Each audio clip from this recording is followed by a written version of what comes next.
Bismillahirrahmanirrahim. Assalamualaikum warahmatullahi wabarakatuh. Apa kabar sahabat surga dimanapun berada? Mudah-mudahan kita senantiasa dalam lindungan serta rahmat Allah Subhanahu wa Ta'ala. Amin. Pada kesempatan kali ini, sahabat surga channel akan menyampaikan sebuah kisah yang insya Allah bisa memberikan banyak pelajaran berharga bagi kita, juga para sahabat-sahabat subscriber dimanapun berada, yang mana kisah ini cukup menguras air mata. Bahkan baginda Nabi Muhammad pun berderai air matanya mendengarkan kisah ini langsung dari Abu Dujana. Para sahabat surga, kisah kali ini yang ingin saya ceritakan ialah kisah sahabat Nabi Muhammad Rasulullah SAW yang bernama Abu Dujana. Para sahabat surga, Abu Dujana ini dari Khazraj. Dia wafat pada tahun 632 Hijriah, yang mana kita tahu suku ataupun Bani Khazraj ini berasal dari negeri Yaman, dan pada saat itu mereka berpindah ke Yathrib. Sebelum dikatakan dia Madinah, dulu Madinah itu dikatakan dengan kota Yathrib. Jadi ada suku Aus dan juga suku Khazraj yang pindah ke Yathrib atau Madinah pada masa itu. Jadi Abu Dujana ini bisa dikatakan adalah keluarga yang hidup miskin. Dia tinggal bersama istri dan anak-anaknya. Suatu ketika Abu Dujana ini selalu mengikuti atau bermakmum ketika Rasulullah menjadi imam. Pada saat itu Abu Dujana senantiasa di belakang menjadi makmum. Dan pada saat itu ada saat sholat subuh, Rasulullah memperhatikan setiap setelah selesai salam, Abu Dujana buru-buru langsung pulang setelah selesai sholat subuh. Maka Rasulullah pun ingin mempertanyakan klarifikasi langsung kepada Abu Dujana, mengapa setelah selesai salam Abu Dujana buru-buru langsung pulang. Maka di satu kesempatan Rasulullah langsung bertanya kepada Abu Dujana, "Wahai Abu Dujana, mengapa engkau buru-buru setelah selesai salam engkau langsung pulang? Apa engkau tidak meminta doa kepada Allah?" Maka Abu Dujana pun bercerita, "Bukan begitu wahai Rasulullah." Pada saat itu Abu Dujana pun bercerita langsung kepada baginda Nabi Muhammad Rasulullah SAW, "Ya Rasulullah, kami hidup dalam kekurangan. Terkadang anak istri, keluarga yang di rumah sering kelaparan, tidak cukup untuk makan.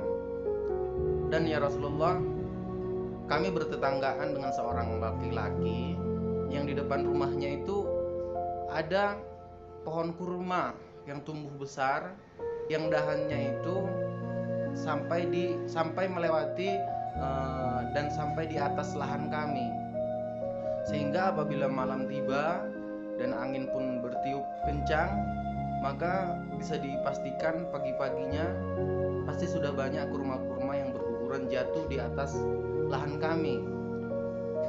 Maka ya Rasulullah, aku ingin buru-buru untuk mengumpulkan kurma-kurma yang telah jatuh itu agar tidak sempat dimakan oleh anak-anakku apabila mereka telah terbangun dari tidurnya.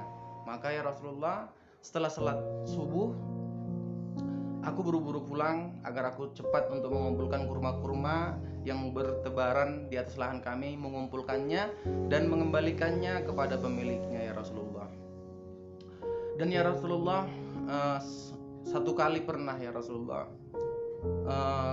ketika aku pulang selesai sholat subuh, aku melihat dengan mata kepalaku sendiri ya Rasulullah, anakku sedang memakan kurma basah yang baru ia ambilnya dari atas lahan kami yang baru jatuh dari pohonnya, ya Rasulullah. Maka buru-buru kami memasukkan jari-jari kami ke mulutnya dan mengeluarkan apa yang telah dimakannya, ya Rasulullah. Aku tidak ingin anak keluargaku diisi perutnya dari sesuatu yang haram, sesuatu yang bukan haknya, ya Rasulullah. Mendengar kisah ini, perlahan mata baginda Nabi Rasulullah SAW mulai berkaca-kaca dan meneteskan air mata baginda Nabi. Dan pada kesempatan lainnya Rasulullah sangat ingin menjumpai si pemilik dari pohon kurma tersebut.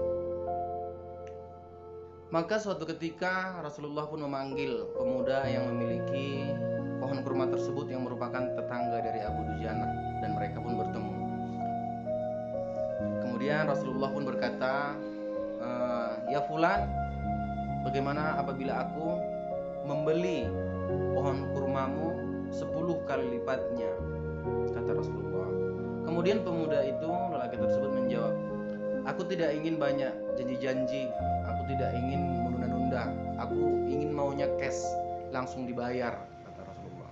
Maka saat itu pula sahabat Nabi Abu Bakar As-Siddiq datang dan langsung berkata kepada pemuda tersebut, "Aku akan mengganti 10 kali lipatnya pohon kurmamu dengan 10 kali lipat pohon kurma si Pulana yang varietasnya ataupun kualitas kurmanya sangat terbaik di negeri itu pada saat itu." Maka dengan riang gembira, pemuda lelaki tersebut pun menerima tawaran dari Abu Bakar, dan dengan senang dia pun pulang. Begitu pula Abu Dujana dan Abu Bakar merasa sangat bersyukur, dan baginda Nabi pun berkata kepada Abu Bakar, "Wahai Abu Bakar, aku akan menggantinya untukmu." Para sahabat surga dimanapun berada, saat pemuda yang memiliki pohon kurma tersebut pulang ke rumahnya dan bercerita kepada istrinya, "Wah istriku, aku hari ini dapat rezeki banyak. Aku hari ini dapat rezeki yang nomplok. Artinya aku diberi 10 kali lipat pohon kurma."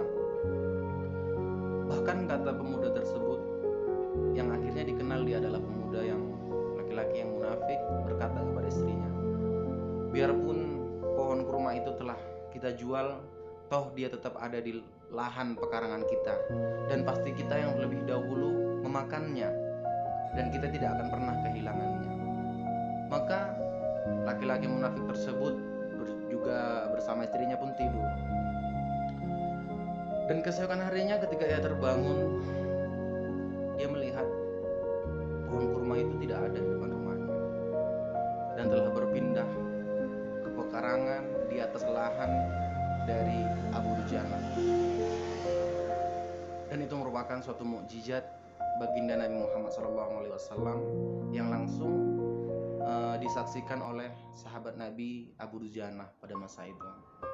Para sahabat surga dimanapun berada, kisah ini ditulis di kitab I'anatut Thalibin dalam bab Luqatah, dalam kitabnya Abu Bakar bin Muhammad Syato Ad-Dimyati yang wafat pada tahun 1302 Hijriah. Jadi sahabat surga dimanapun berada, kita bisa bayangkan bagaimana pada masa itu kehidupan Abu Dujana. Abu Dujana dikenal dengan pemberani di medan perang, dan ia sangat menjaga diri dan keluarganya dari perkara-perkara yang haram, dari sesuatu yang haram. Bahkan bila kita ingat cerita tadi, bagaimana ia memasukkan jari-jarinya ke mulut anaknya yang lagi makan kurma basah milik pemuda munafik. Bisa kita bayangkan sahabat surga, begitu tegasnya ia kepada keluarganya, setitik pun dia tidak mau memasukkan ke mulut anak-anak dan keluarganya dari sesuatu yang bukan miliknya. Sahabat surga, Terkadang kita memang masih banyak mengeluh dengan apa yang telah kita miliki. Kita hanya terus merasa kekurangan, dan kekurangan. Mudah-mudahan sahabat surga, kisah Abu Dujana ini bisa memberikan pembelajaran kepada kita bahwasannya memang dunia ini tempat meninggal kita, bukan tempat tinggal kita. Tempat tinggal kita yang kekal ialah akhirat. Namun yang menjadi pertanyaannya adalah di mana kita akan tinggal nanti di akhirat? Di surga atau di neraka? Bersama orang-orang yang kita cintai di surga, bersama baginda Nabi Muhammad SAW, bersama keluarga yang kita cintain, bersama berkumpul di surganya Allah, atau kita nanti kelak bersama setan-setan yang selama ini menjerumuskan kita dalam kemaksiatan dan berada di lubang neraka yang teramat panas. Nauzubillah, summa nauzubillah min dzalik.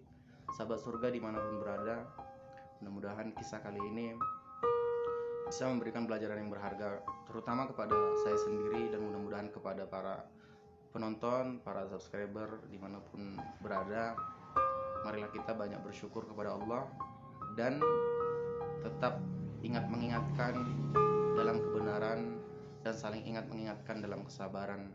Mudah-mudahan sahabat surga kelak kita bisa berkumpul dengan baginda Nabi Muhammad Rasulullah SAW bersama orang-orang yang kita cintai, berkumpul di surganya Allah.